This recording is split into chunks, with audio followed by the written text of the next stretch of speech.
साम्राज्य, सामान्यांचा असामान्य आवाज। माता रमाई भीमराव आंबेडकर यांच्या 123व्या जयंती दिनाचे औचित्य साधून आरबी दयावान संस्थेच्या वतीने शहरातील बेघर, अपंग, गरजू लोकांना अन्नदान करण्यात आले।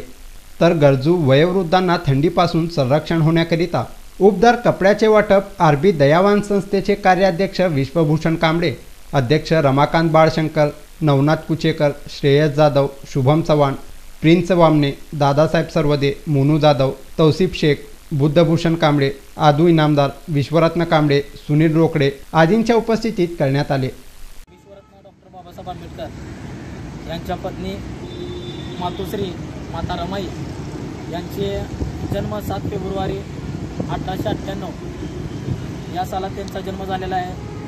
तर जसं एका पुरुषाला स्त्रीचा जसा हात असतो तसा मोलाचा वाटा हे डॉक्टर बाबासाहेब आंबेडकरांना माता रमाईचा होता। व माता रमाई जेव्हा बाबासाहेब परदेशात असताना त्यांना कुठल्याही प्रकारचे दुःख वेदना सांगितलेले नसताना बाबासाहेब एवढे शिक्षण शिकून परदेशामध्ये आपल्या भारताचे संविधान लिहिले व भारतीय राज्यघटनेचे शिल्पकार झाले। बाबासाहेब हे शिल्पकार होण्याचं कारण म्हणजे माता रमाई।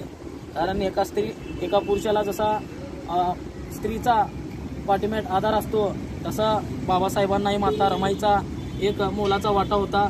आणि अशा असताना म्हणून माता रमाईच्या जयंतीनिमित्त आज आपण गरीब व बेघर लोकांना रंगभवन चौक, सिव्हिल चौक, शाहिद अली दर्गा आणि जिल्हा परिषद अशा गरीब लोकांना त्यांच्या जन्मदिवसाच्या निमित्ताने गोड शिरा व कपडे असे वाटप करण्यात आले व आरबी दयावान संस्थेच्या मार्फत या गरीब लोकांना शिरा आणि कपडे हे वाटप करण्यात आले।